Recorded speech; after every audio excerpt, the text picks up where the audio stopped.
नमस्कार, आप देख रहे हैं डीडी समाचार। मैं हूं आपके साथ निहारिका श्रीनगर। आइए नजर डालते हैं आज की महत्वपूर्ण खबरों पर।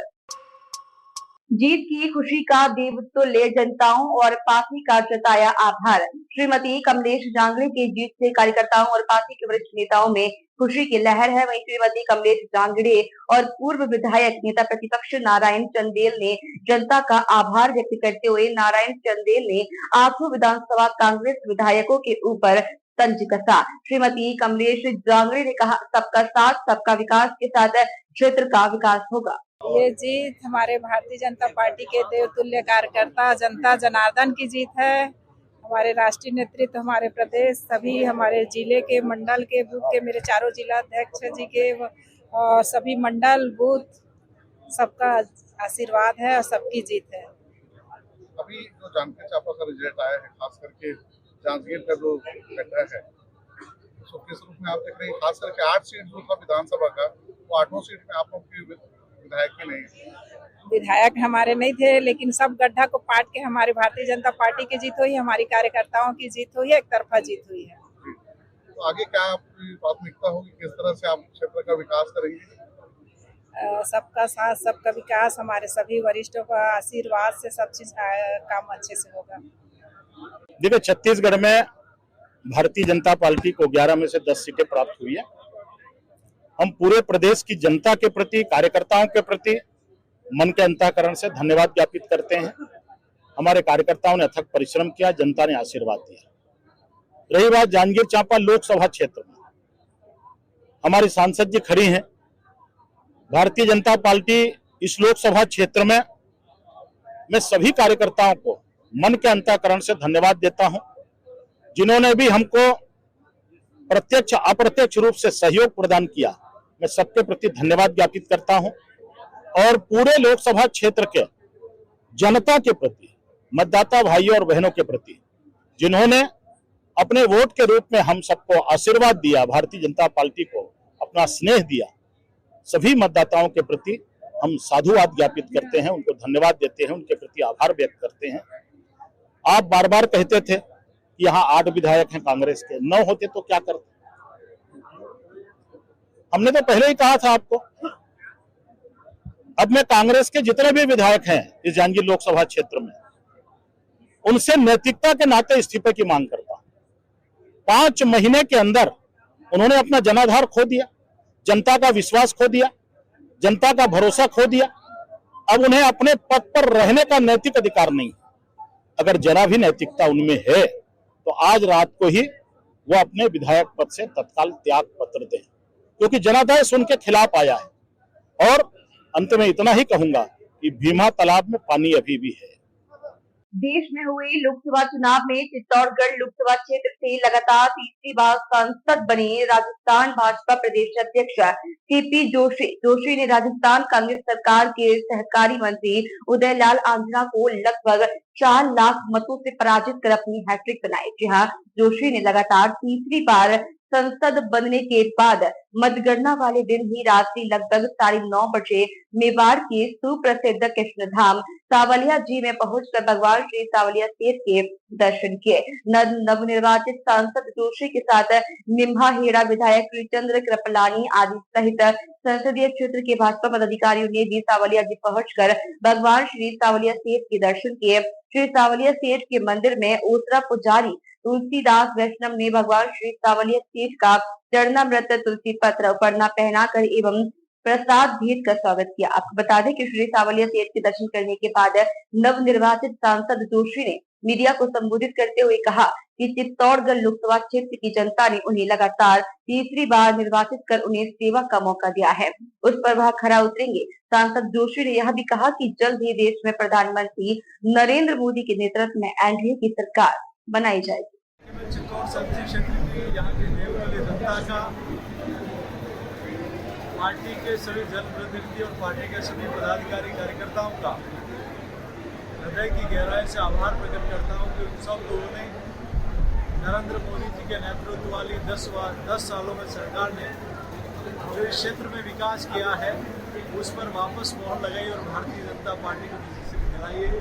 मैं अपने आप को सौभाग्यशाली मानता हूँ कि मेरे जैसे एक साधारण कार्यकर्ता को पार्टी ने और यहाँ की जनता ने तीसरी बार चुनकर संसद में भेजा और हम ये जीत नरेंद्र मोदी जी की है, ये जीत इस क्षेत्र की जनता की है, ये जीत यहाँ के कार्यकर्ताओं की है, जिनके मेहनत और श्रम और परिश्रम के कारण लगातार यहाँ भारतीय जनता पार्टी विजयश्री मिली। राजस्थान में आपके नेतृत्व में जो चुनाव लड़ा गया पार्टी के द्वारा, कहीं कहीं भाजपा प्रत्याशियों को हार का सामना करना पड़ा, इस बारे में क्या कहेंगे आप? हार जीत एक सिक्के के दो पहलू है। विधानसभा चुनाव में रिकॉर्ड बहुमत से भारतीय जनता पार्टी जीती और अभी भी पूरे देश भर में स्पष्ट बहुमत से भारतीय जनता पार्टी केंद्र की सरकार बनी। ये बहुत कम होता है कि लगातार तीसरी बार कोई व्यक्ति देश के प्रधानमंत्री के रूप में देश की जनता उनको समर्थन दे रही है। जब सामने विपक्ष भ्रामक प्रचार कर रहा है, देश की जनता को गुमराह कर रहा है और उन सबको भी नकारते हुए देश की जनता भाजपा और नरेंद्र मोदी जी के साथ खड़ी है, ये सबसे बड़ी बात है। हम इस मौके पर देश की जनता का आभार व्यक्त करते हैं। सांसद बनकर के भारतीय लोकसभा के अंदर प्रतिनिधित्व करने के पधारेंगे। जनता जनार्दन का, भारतीय जनता पार्टी के कार्यकर्ताओं का और देश में जनता जनार्दन ने और पार्टी ने जो आशीर्वाद दिया है सांसद महोदय को, वो एक तुलनीय है। और कपासा विधानसभा क्षेत्र से भी 36,000 से अधिक वोटों से सांसद महोदय को विजयश्री दिला करके तीसरी बार लोकसभा में भेज रहे हैं। मैं जनता जनार्दन का हृदय से आभार व्यक्त करता हूँ और मोदी जी से यही मांग करूँगा तो हमारे सांसद महोदय सीपी जोशी को मंत्री बना करके हमारे क्षेत्र का जिस प्रकार से पहले चौमुखी विकास किया था उससे भी ज़्यादा डेवलपमेंट हमारे क्षेत्र का करे। आज सांवलिया जी के धाम पर आशीर्वाद देने के लिए हमारे सांसद महोदय विजयश्री प्राप्त करने के बाद पधारे हैं। मैं उनका हृदय से स्वागत करता हूँ। सांवलिया जी की धरती पर कपासी विधानसभा क्षेत्र में आप पधारे हैं। हम सब ने उनका स्वागत अभिनंदन किया है। आज सांवलिया से जब मन्नत मांगी है, निश्चित रूप से हम सबकी मन्नत पूरी होगी। मैं यही आशा करता हूँ देश के लिए कार्यकर्ताओं का कि उन्होंने जिस प्रकार से सहयोग हमेशा देते आ रहे हैं, आगे भी देते रहेंगे। बहुत बहुत धन्यवाद। भाजपा की प्रदेश अध्यक्ष सीपी जोशी चित्तौड़गढ़ लोकसभा क्षेत्र से जीत की हैट्रिक बनाने में कामयाब रहे। उन्होंने अपने निकटतम प्रतिद्वंदी कांग्रेस उम्मीदवार उदय लाल आंजना को करीब 4 लाख मतों से पराजित किया। आंजना मतगणना की शुरुआत से लेकर अंत तक एक भी राउंड में बढ़त नहीं बना पाए और राउंड दर राउंड पिछड़ते गए। सबसे आश्चर्य की बात तो ये है कि उनके गृह क्षेत्र निम्बाहेड़ा और प्रतापगढ़ से भी बुरी तरह हार गए। शाम करीब 4 बजे बाद चुनाव परिणाम की घोषणा की गई। सांसद जोशी को 3,79,877 वोटों से विजेता घोषित किया गया। खास बात यह रही कि कांग्रेस अलायंस में शामिल भारत आदिवासी पार्टी के प्रत्याशी मांगी लाल निनामा 42,000 से अधिक वोट ले गए। शहीद मेजर नटवर सिंह राजकीय उच्च माध्यमिक विद्यालय में प्रातः 8 बजे मतगणना का दौर शुरू हुआ। इससे पहले दौर में ही सांसद जोशी ने बढ़त बना जो अंत तक बनी रही। हालांकि 10 राउंड के बाद बढ़त की रफ्तार धीमी हो गई, लेकिन कांग्रेस कैंडिडेट आगे नहीं बढ़ पाए।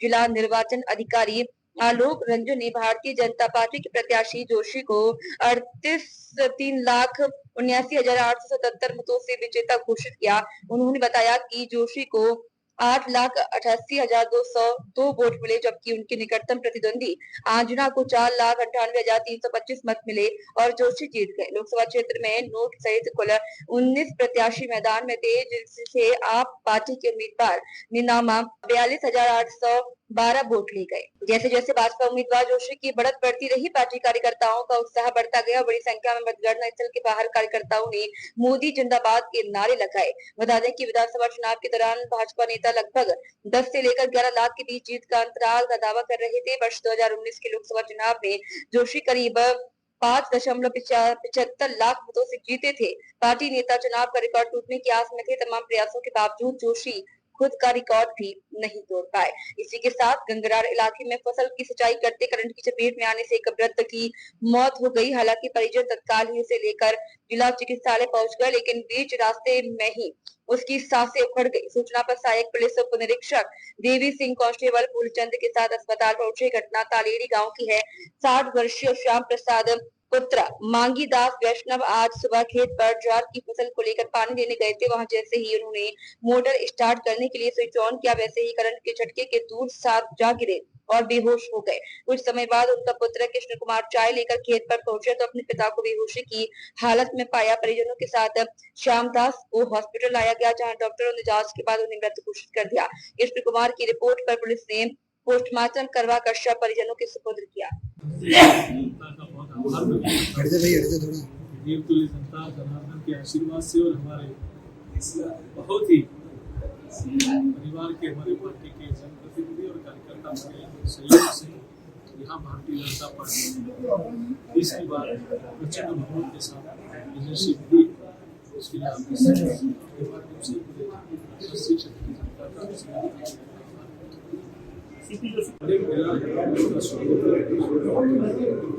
कई बार जो अपेक्षा की जाती है और ये सिर्फ राजनीति में नहीं, अपने निजी जीवन में भी और बाकी क्षेत्रों में हम देखें तो व्यक्ति कभी भी जो सोचता है उस समय उसके पीछे अनेक कारण और निश्चित रूप से उन कारणों तक पहुंचा जाएगा।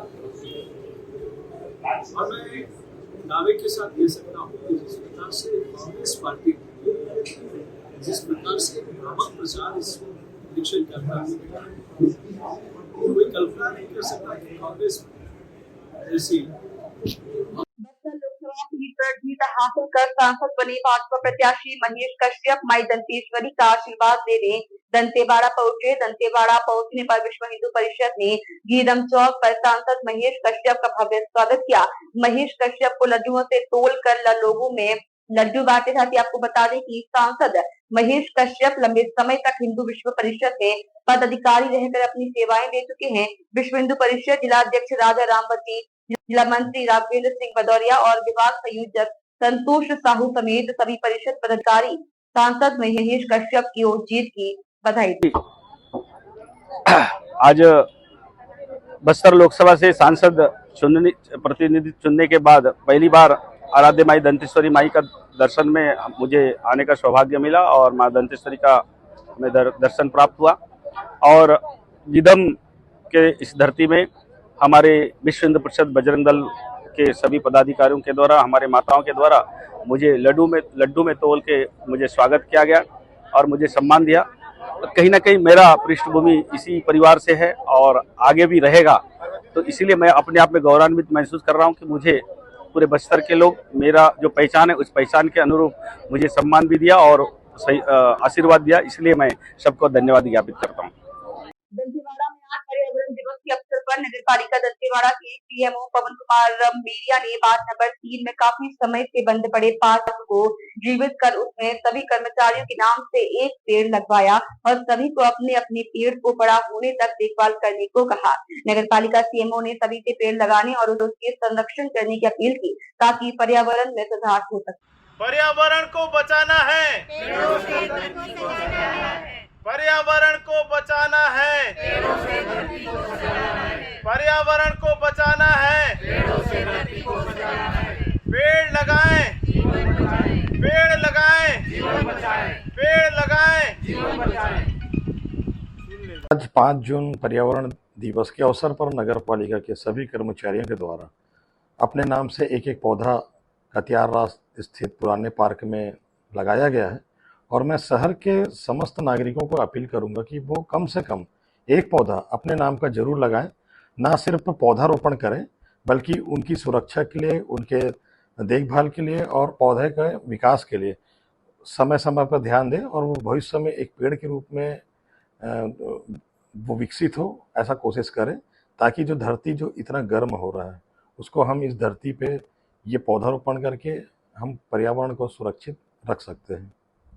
विश्व पर्यावरण दिवस के अवसर पर एजुकेशन सिटी जावंगा के आस्था विद्या मंदिर जावंगा में आज जिले के आला अधिकारी उप पुलिस महानिरीक्षक श्री कमलोचन कश्यप, कलेक्टर श्री मयंक चतुर्वेदी, पुलिस अधीक्षक श्री गौरव राय, जिला पंचायत सीईओ कुमार विश्वरंजन, वन मंडल अधिकारी डॉक्टर जादव सागर रामचंद्र, डीआईजी सीआरपीएफ श्री विकास कराचिया द्वारा 50 पौधे रोपकर एजुकेशन सिटी जावंगा में 6000 पौधे रोपने का लक्ष्य दिया गया। अधिकारियों ने परिसर में आम, नारियल जैसे फलदार पौधों का पौधरोपण किया। जैसा कि हम सब जानते हैं कि मानव और प्रकृति का गहरा नाता है, जहाँ प्रकृति है वहाँ जीवन है, और जब इसी प्रकृति को क्षति पहुँचती है तो जीवन पर भी असर पड़ता है। इस प्रकार पर्यावरण की सुरक्षा और संरक्षण हमारी सामूहिक जिम्मेदारी है। उल्लेखनीय है कि इस अवसर पर पुलिस अधीक्षक श्री गौरव राय ही नहीं, उनकी नन्ही पुत्री अमाया के द्वारा भी आस्था परिसर में पौधरोपण किया गया। इस अवसर पर जिला शिक्षा अधिकारी श्री एस.के. अम्बस्ता, उप वन मंडल अधिकारी सीदम, श्री विही एंड नाग सहित विभिन्न अधिकारी कर्मचारी उपस्थित रहे। फिलहाल आज की खबरों में इतना ही। आप बने रहिए डीडी समाचार के साथ।